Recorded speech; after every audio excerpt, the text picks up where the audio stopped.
You ready? Let's go. Welcome to the Process Fix to help you see the bigger picture. Derek Names is the elixir, cut and waste away like scissor. Woo! Hey everybody, let's chat a little bit today about the 5 stages of entrepreneurial leadership. If you don't know me, I have been a consultant for many years, have worked with well over 150 companies during that time, and have seen companies grow from the garage onto NASDAQ. I've been involved as a consultant for a lot of organizations, both early stage and later. So I tend to have this interesting perspective of being to sort of stand back and look at a whole of what's happening in the market. And one of the things that I mentioned on a podcast here recently was what I call the 5 stages of entrepreneurial leadership. And I'd never really written it down before, but it's sort of like something that just goes through my head when I'm talking to an entrepreneur. So let's talk about what those are today and see if maybe there's some opportunities for you to understand where you fall in this if you are an entrepreneur, if you're thinking about being an entrepreneur. And that's happening a lot right now. I'm hearing a lot more inquiries from people that have lost their positions in corporate America. And they're like, you know what, maybe I'm going to take a go at this myself. I think it's interesting to understand how companies evolve through this. And when you know what stage you're in, it does actually really help because it helps you become a better entrepreneur and to know what things you should be doing at what stages. So here we go. Step 1, I know it all. This is my idea. It's my baby. I speak for it. I do the work. I'm aware of the ins and outs, ups and downs, everything that happens inside my business. That is the first stage. That's right when you first get started as an entrepreneur and you're like, I'm going to do this thing on my own. And you're like doing it on the side. You're working weekends. You're any moment that you have free, this is what you're working on. This is what you dream about. Then there becomes this next stage. And this stage is a little bit scary for most entrepreneurs. And it's probably the most dangerous place to navigate. And that is the I think I know it all stage. See, you still feel like you were in number 1, where you felt like you knew everything that was happening, but you've hired some people. You've brought on maybe some consultants or some full-time employees. And then all of a sudden, one day the phone rings and you answer it. And somebody's either upset about something or they're looking for a status on something. And you discover that you don't know the answer. And that can be really scary because up to that point, you've known everything that was happening inside the business. And now all of a sudden, you're left clueless and you feel like an outsider for just a moment. And that can be really dangerous because either one of 2 things happen. One thing is you go on to this next stage, which is actually really an awakening and a better understanding of what's happening in your business. But what most people tend to do is they freak out and they try to regain control. And they're like, look, I don't understand this. You've got to keep me posted to these things. I want to be involved in every email and on every conversation and everything that happens. And you sort of freak out a little bit and you become a little bit more of a control freak. Where in that first stage, you had complete control. Now you've realized you started to lose some control, and that can get really, really scary. What I tell people is this: if you realize you're in that situation where you feel like your business is growing out of control, that's only because of a mindset thing. Businesses have to grow beyond you if you want to do anything more than it just to be really a side gig. So what you want to do at that point is you need to take on this mindset that I know nothing about my business.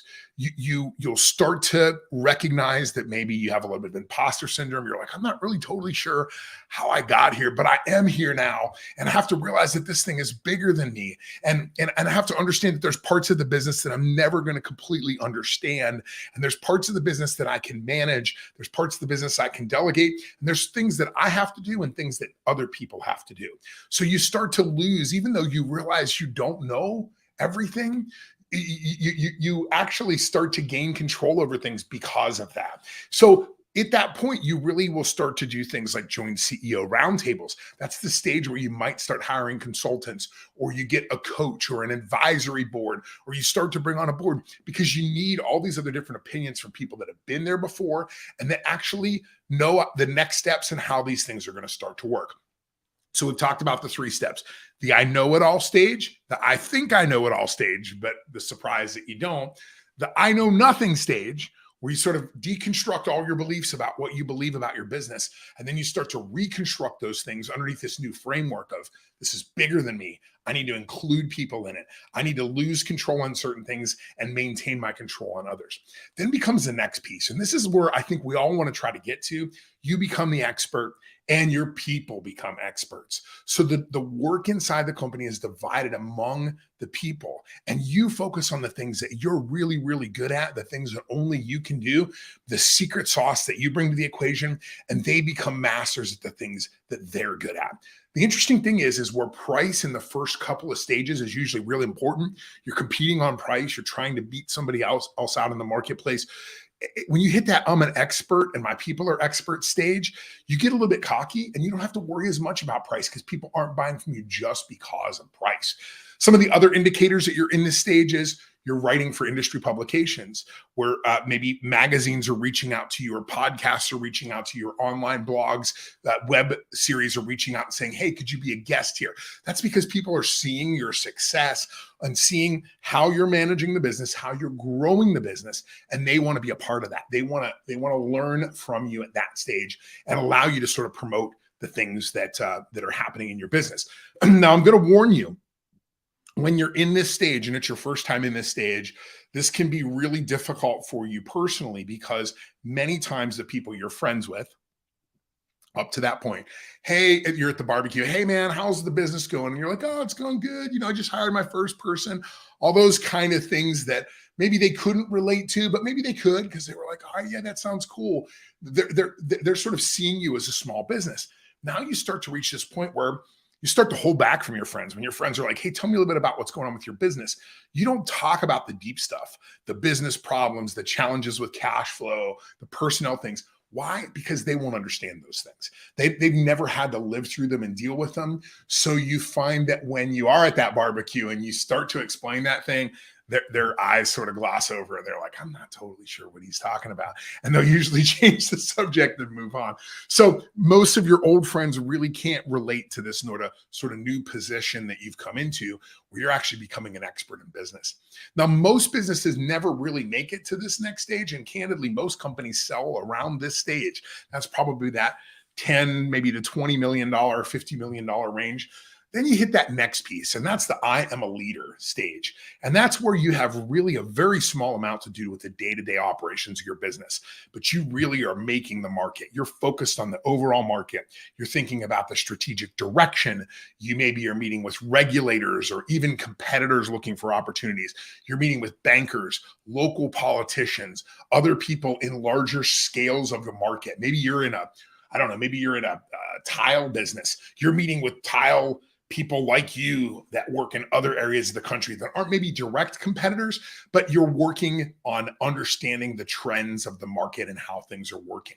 You will probably find that at this stage, you have less people reporting up to you, but the things that they're reporting up to you are results, and they're looking for you to empower them with what's going to be next. What am I going to be working on? You become a little bit more of a figurehead in your company, and candidly, your friends change even more than they did in the first one.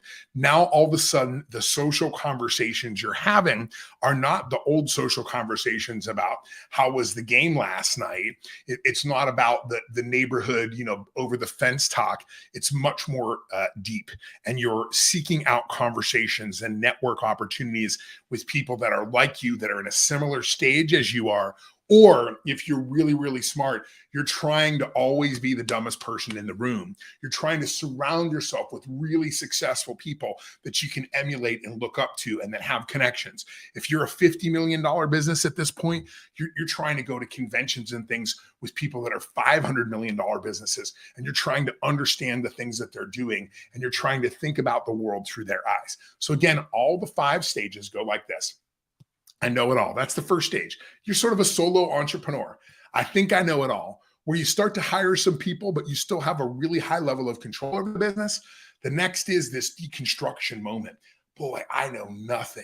I really don't know how this is all working. It's growing beyond my capacity and beyond my skill set. The next piece is where you make yourself an expert.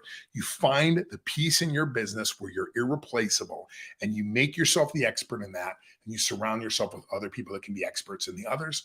And then the last is you're a market maker, you're a leader, you're the voice of your industry, you're the voice of, maybe small business in your area. You start to elevate your voice inside the business community. Your span goes more national or international versus local. So those are the 5 stages of entrepreneurial leadership. Until next time.